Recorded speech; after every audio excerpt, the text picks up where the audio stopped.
Olá, eu sou Leandro Provenzano aqui do canal Explicando Direito, o canal que traz diversas dicas e notícias do mundo jurídico que você pode usar no seu dia a dia. E hoje eu vou falar para você como que é calculada a pensão alimentícia no Brasil. E eu vou tirar algumas dúvidas e também esclarecer alguns mitos que não são verdade dentro desse tema pensão alimentícia.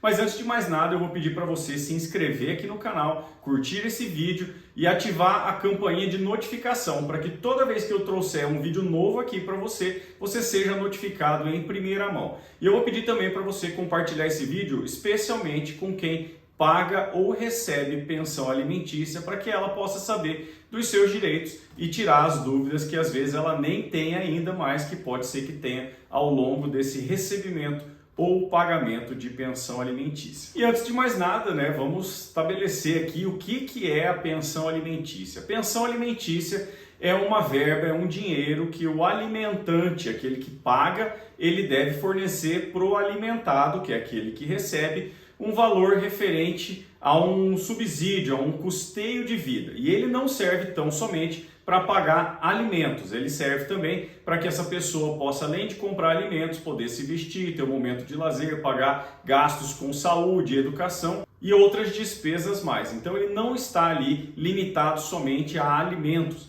E quem que pode receber pensão alimentícia? Muito embora o mais comum seja o recebimento de pensão daquela pessoa que é alimentada, seja o filho de um casal, no caso de divórcio, também pode haver o pagamento de pensão decorrente de algum processo judicial. Vamos supor que uma pessoa casada se envolveu num acidente e aí aquela pessoa que foi o causador do acidente ocasionou óbito nessa pessoa. Então o outro cônjuge, o cônjuge sobrevivente, vai ter direito muitas vezes a receber uma pensão daquela pessoa que causou o dano. Caso essa pessoa ela vivesse às custas dessa pessoa que faleceu, ela pode ter direito a receber uma pensão alimentícia no caso de um acidente que vitimou o outro cônjuge. Outro caso também de pensão alimentícia é quando há um divórcio. Então, onde um dos dois normalmente provia as despesas da casa e a outra pessoa ela cuidava ali do lar, cuidava dos filhos e fornecia todo o suporte necessário para que a outra pessoa fosse ali trabalhar. Então, nesse caso, também há o dever de pagamento de pensão alimentícia ao cônjuge. Isso por um prazo determinado ou até mesmo para o resto da vida, enquanto durarem essas pessoas que se divorciaram, tá? Agora, o caso mais comum, como você sabe, é no caso de divórcio, onde o pai ou a mãe vai ter que pagar alimentos, vai ter que pagar uma pensão alimentícia para aquele filho, enquanto ele seja ali menor de idade ou até quando ele esteja estudando, seja numa universidade ou num curso profissionalizante até os 24 anos. E essa é a regra, mas há algumas exceções que esse prazo pode aí eventualmente extrapolar ou até mesmo em alguns casos onde a pensão ela vai ser paga de forma vitalícia, a depender das peculiaridades de cada caso. Tá bom, Leandro, mas agora me explica, chega direto ao assunto, como que é calculada a pensão alimentícia? A gente costuma falar no direito que isso aí é calculado de acordo com um binômio, ou seja, com dois fatores. Primeiro, a capacidade de pagamento do alimentante e a necessidade de recebimento do alimentado. Então, dessa forma, aquela pessoa que vai receber a pensão, ela tem que ter ali um cronograma de despesas, do quanto que ela gasta todo mês para morar, para conta de água, luz, telefone, educação, vestuário, higiene. Então, vai ter ali uma planilha de gastos. E aí essa planilha de gasto ela vai ser confrontada com a capacidade de pagamento daquela pessoa que vai lhe pagar a pensão alimentícia. Então, olhando esse binômio, olhando essa necessidade, essa possibilidade de pagamento, nós vamos então chegar num acordo, num valor comum para que o alimentante pague ao alimentado. Normalmente isso é estabelecido por um juiz que ele vai fixar ali como que vai ser feito o cálculo dessa pensão alimentícia. Normalmente ela é feita de acordo com uma porcentagem do salário do alimentante ou até mesmo numa questão de parcela fixa, um valor previamente estabelecido, um valor ali que vai ser definido pelo juiz. Eu recomendo que seja feita sobre a porcentagem do salário do alimentante ou até mesmo uma porcentagem sobre o salário mínimo. Mas por que, Leandro, que você recomenda isso? Recomendo porque quando houver um aumento de salário ou até mesmo uma redução de salário do alimentante, a pensão alimentícia ela vai sofrer o mesmo reajuste. Então ela vai ser ali, sofrer o mesmo índice de reajuste do salário daquela pessoa que presta esse dever de alimentar a outra pessoa. Então, dessa forma, ainda que essa pessoa comece a ganhar mais ou ganhar menos, a pensão alimentícia ela já vai estar ali determinada, fixada de acordo com uma porcentagem sobre esse salário. Fica mais fácil e você depende menos do judiciário toda vez que houver uma alteração do salário do alimentante.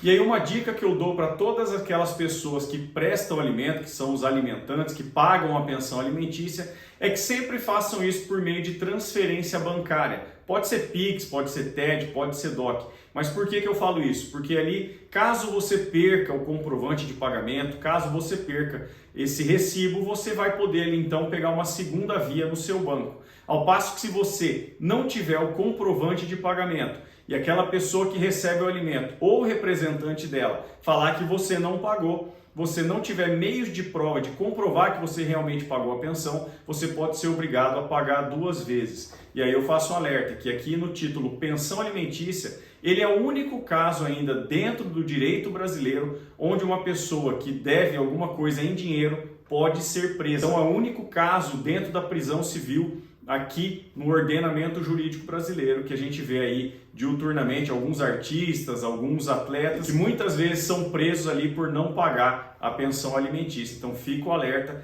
guarde sempre os comprovantes de pagamento da pensão alimentícia e faça isso por meio de transferência bancária para que caso você perca o comprovante, você possa pedir ali uma segunda via para o seu banco. Outra coisa que pode acontecer é também a alteração do valor dessa pensão alimentícia. Caso mude a capacidade de pagamento do alimentante ou a necessidade do alimentado, esse valor da pensão ele pode ser revisto. Então, o que vai acontecer nesse caso? Vai ser uma alteração do valor da pensão alimentícia, até que essa pessoa, esse alimentado, não tenha mais a necessidade de receber. E aí o procedimento adequado, o processo judicial é chamado de exoneração de alimentos, onde a pessoa que paga, ela vai se exonerar, vai se eximir desse dever de pagar alimentos para aquela pessoa, para o alimentado. Outra coisa importante que eu tenho para trazer aqui para você é que essa pessoa que recebe alimentos, ou responsável por essa pessoa que recebe alimentos, eles podem ser obrigados a prestar contas caso o alimentante assim exija lá no judiciário. Caso ele tenha alguma desconfiança de que a necessidade do alimentado não esteja de acordo com o que foi estabelecido ali, até mesmo para subsidiar uma redução do valor da pensão alimentícia, ele pode ali pedir uma prestação de contas para ver como que esse dinheiro está sendo gasto. E aqui eu faço um alerta para aquelas pessoas que têm o hábito de falar que a mãe da criança está gastando os R$300 da pensão com ela. Olha aqui, meu amigo, R$300 de pensão, ele não dá para pagar nem as despesas básicas da criança. Então, para aquelas pessoas, eu falo isso porque eu recebo diversas ligações aqui no escritório de pessoas que querem reduzir o valor da pensão por falar que a mãe da criança está gastando todo o dinheiro da pensão com ela e não com a criança. E aí, quando eu pergunto qual que é o valor que você paga de pensão, ela fala R$300, 30% do salário mínimo, aí eu já corto a conversa logo de cara, porque a gente sabe que R$300 ou 30% do salário mínimo que seja, não dá para pagar nem as despesas básicas da criança. E aí eu não estou nem falando de vestuário, higiene, educação, muito longe disso. Então, para você que tem essa mania de falar que a mãe da criança está gastando o dinheiro da pensão com ela e não com a criança, preste muita atenção, porque caso você pague essa quantia módica aí de R$300 ou 30% do salário mínimo que seja, você não tem noção da realidade, do quanto custa manter uma casa ou até mesmo manter uma criança. E outro ponto importante para eu trazer aqui para você é acabar com o mito de quem está desempregado não tem que pagar pensão, ou quando tem a guarda compartilhada também não há esse dever de pagar alimentos, não há o dever de pagar pensão. Isso é um mito que existe dentro dessa matéria de pensão alimentícia e que não é verdade. Então, se a pessoa está desempregada, isso não vai exonerá-la do dever de pagar a pensão. Então ela deve ali ter um caixa, ter uma poupança, algum dinheiro guardado para continuar o pagamento dessa pensão alimentícia. Até mesmo porque todo desempregado ele tem direito a receber o auxílio-desemprego. Raramente a pessoa não recebe o auxílio-desemprego ou por uma questão de informalidade no seu trabalho ou até mesmo alguma coisa como justa causa, alguma punição por algo que ele fez. Mas a pessoa que está desempregada, ela deve continuar a pagar a pensão alimentícia, assim como aquela pessoa que tem a guarda compartilhada do filho. Ela ainda tem que pagar a pensão alimentícia do jeito que foi estipulado pelo juiz, e caso não pague, a gente já tratou desse assunto, ela pode até mesmo ser presa, porque na pensão alimentícia é o único caso de prisão civil dentro do ordenamento jurídico brasileiro. E aí, por fim, eu vou responder outra dúvida que muita gente me manda. Leandro, e se os pais não tiverem condições de pagar a pensão para os filhos? O que acontece? Eu vou perder a guarda, o meu filho ele vai para um abrigo da prefeitura? E isso não acontece, porque na prática o que acontece é que o dever de pagar a pensão alimentícia ele pode ser transmitido também para os avós. E o inverso também é verdadeiro. Os avós podem receber pensão alimentícia dos netos, podem receber pensão alimentícia dos filhos, caso prove que o que ele ganha não dá para prover o seu próprio sustento e que o seu filho ou o seu neto tem condições de pagar a pensão alimentícia. Então, pouca gente sabe disso. Poucos são os casos em que os avós pagam pensão alimentícia para os netos, mas também a recíproca é verdadeira. Muito embora eu não tenha visto até hoje algum processo onde o pai ele vai reivindicar uma pensão para o filho ou o avô vai reivindicar uma pensão para receber uma pensão alimentícia do neto, isso aí é permitido por lei, embora não seja muito usual, beleza? Se você conhece alguém que paga pensão alimentícia ou que recebe pensão alimentícia, deixa um comentário aqui abaixo, me fale qual que é o valor que essa pessoa paga ou recebe. Agora, se você quiser trazer novos temas para eu trazer aqui para você nesse nosso bate-papo, eu peço para que você me envie uma mensagem por meio de outras redes sociais que eu vou deixar aqui abaixo na descrição desse vídeo. Assim como eu vou deixar também aqui na descrição como que você deve fazer caso você queira fazer parte da nossa lista de transmissão do WhatsApp, onde eu vou mandar para você não só os vídeos que eu trago aqui do nosso canal do YouTube, mas também todo o conteúdo que a gente vai gerar ali para vocês por meio da nossa lista de transmissão. Tudo que a gente posta na internet, no site, no Instagram, eu vou colocar ali na nossa lista de transmissão, e se você quiser receber essas notícias, essas dicas, se inscreve ali na nossa lista de transmissão que eu vou deixar aqui abaixo na descrição como que você faz isso. E aí, novamente, eu vou reforçar o convite. Compartilhe esse vídeo, especialmente com quem paga ou recebe pensão alimentícia, para que ela possa ficar sabendo dos seus direitos. E assim, se ela paga ou recebe pensão alimentícia, ela vai ficar por dentro de quais são os direitos dela. Beleza? Grande abraço!